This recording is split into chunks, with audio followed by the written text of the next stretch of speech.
So it has been a bit since I have been out here. If you guys have been watching the channel for a while, you'll realize that this is actually the area that we used to keep the RV out. I actually had 8 spots out here at one point for my Texas Pride trailers, for the fifth wheel, for the original fifth wheel, and those spots way down there were some of the spots that we had. That said, we're back out here today because we're looking at my friend's travel trailer. This is the one that we have recently installed a front air conditioning unit on as part of a collaboration with eTrailer, my channel sponsor, and he has yet to use it because of some of the work that's being done here. So he had apparently a situation where the awning was let out unbeknownst to him, and wind caught it and tore it off.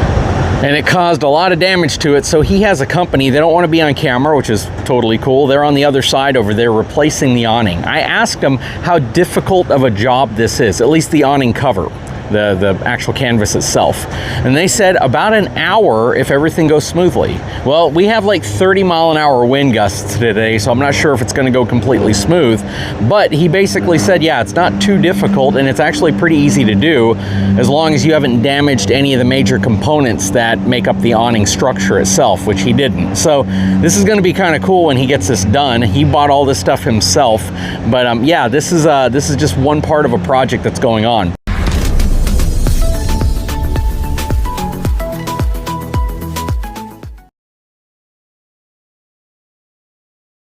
Wanted to point out a few other things that he kind of walked me through that he's going to get addressed with his RV. So how long have you had this one now? 2021. 2021, so he's had it a little over 4 years, and he wants to keep it. He really wants to keep it. So we've been talking about upgraded suspension, upgraded axles, upgraded wheels, upgraded brakes, tires, all of that stuff. Oh yeah, definitely don't miss the joys of aircraft flying around you. But one of the big things he's concerned about is rust, as well as the structure of the unit eventually over time. So he's going to have a company that's going to come out and they're going to try to get rid of all of this rust. Some of this is surface rust, but some of this is definitely deeper than surface rust. You can actually see bigger chunks of rust that are coming out, definitely more than a few millimeters in thickness. So an option here is to replace the coupler, but I don't think we're at that point. I think that this coupler design right here is made for trailers that are far heavier than this even.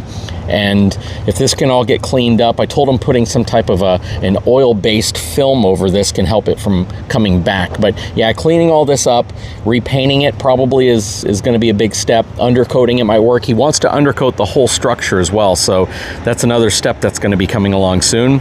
He has the BAL NXG frame on this RV, so they've been using this frame for a while at Jayco. But yeah, this is going to be another upgrade that he's going to tackle. When I say upgrade, anytime you do anything that makes your RV last longer, it's considered an upgrade. So this is one area, and I think there's a few others too that he's concerned about. He has new scissor jacks that have been installed. That's nice. The ones that were on here were definitely getting old, and these are 6,000 pounds each. So yeah, he's got some pretty heavy-duty scissor jacks on here now. And then another upgrade he had done is he added a 2-inch receiver back here. So this is a CURT receiver. You can actually get most of this stuff on eTrailer.com, my official channel sponsor, even though I don't think he got some of it from there. I think he actually got some from the company that's out here working on his RV right now. He's considering removing the bumper because if he removes the bumper, it's going to give him the ability to put an accessory rack back here without it extending too far back. Because right now he's looking at getting an extension, which would put a lot of leverage on that, and it would likely actually reduce the amount of carrying capacity it has by the time you get a basket out here. And you definitely don't want that much of a lever arm pressing down off of the back of this if you extend it too far out. And you know, he was asking me if I could look under here to see if it was welded or bolted on in terms of the bumper back here, just to potentially remove it. And it's actually bolted on, and I had to remind myself that we're looking at a BAL frame, and they don't do a heck of a lot of welding onto their frame. Most of it is huck bolts. So yeah, they've bolted it in place, which means you could probably just unbolt the bumper, take it off, and that would get him far closer to the back wall so the receiver doesn't have an extension tube coming way off of it. All right, so we're gonna hop up inside, and this is where the bathroom is. Any surprises in here? There shouldn't be.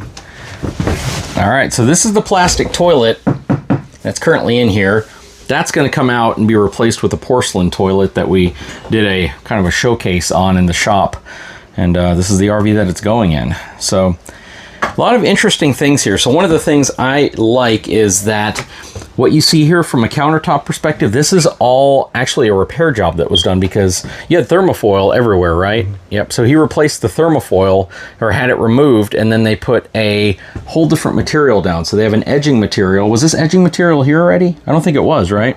So they put an edge strip down here, which is a lot thicker, more of a rubber material, and then they put a coating over everything. They did it there. So you can see over here, he actually had this entire surface completely redone. And this is cool. It's kind of like a, I guess, a miracle method, I'm guessing, type coating, but I can't remember. I think he paid about $800 to have all of this redone and just not having to worry about it anymore, right? It's wrapped or at least coated all the way around to the edge, and you don't feel anything lifting up. And he parks it out in this storage area where it's intensely hot, a lot of humidity, and he's had this in here now for, or at least I'm guessing around a year, maybe a little less, because it was right around the time that we put this 12-volt refrigerator in.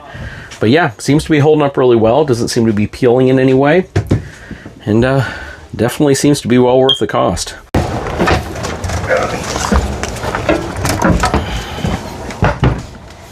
Not gonna lie, that's a pretty crapper. Really is. And this will be replacing this toilet. What's also nice is the fact that this one sits up a little higher. It probably sits up probably about an inch or two higher.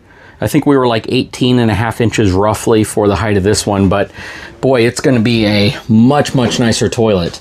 Unfortunately, I'm not going to be able to hang around because they're going to finish doing the awning and then they're just going to swap the toilet out. It's essentially just disconnecting the water line off of the back right there. And because it's a soft rubber line, that's going to make life a lot easier for the installation, because you don't have to cut and reconnect PEX to work up to the connector. On the back of the toilet here, there's your water inlet line. So once they unbolt this and then just simply place this where that toilet was, bolt it back to the floor, connect the water line, that's pretty much it. I think it's probably about a 20-minute install once you really start focusing on this. But I'm going to leave the toilet here so he can get that done, and then we'll come back when everything is completed, probably in the next day or so, and we'll see how it works. And hopefully he's had an opportunity to use it and to really express how well it works for him. But what I'll be able to say though is, yep, porcelain foot flush toilet. So next time I tour his RV, we'll be able to talk about this upgrade, because it's going to be a significant one. This is definitely one of those upgrades that when you buy an RV, if you have a product like that, a plastic foot flush toilet, and you want your RV to feel more premium, this is a relatively inexpensive way to do that. This isn't something that's going to cost thousands of dollars. You can probably do it yourself. There are so many YouTube videos out there that can walk you through the process. Some might be a little difficult than others, just depending on the type of connection back there, if it's PEX, and what could potentially make it more difficult to just get the connector to the back of the toilet. But in the case of this one, again, he's got a flexible rubber line back there, and it's positioned in just about the same area as this one, so it's going to work out really well for him. Now, one thing that he may want to keep in mind is the positioning of the toilet, because this bowl is elongated versus the round bowl, and because this is an elongated bowl, it's going to stick out a little bit further. So if you have a leg room issue, that could probably make it even worse. However, he has about 2 feet worth of leg room right there, so it seems like he'll have plenty of room even if this sticks out just a few more inches, probably just another inch or so. That said, we will come back and check this out once it is complete, probably in another video, because there's still a lot of upgrades that this RV is going through, because he does plan on keeping it. Anyways, I will throw a link in the description of this video if this is a product you may be interested in. My channel sponsor eTrailer.com sells this, as well as multiple other types of toilets in different sizes, colors, and configurations. So go check them out. I'll put a link in the description of the video. Guys, if you haven't had a chance, please take a moment, subscribe to the channel, give me a thumbs up, and we'll talk to you again very soon.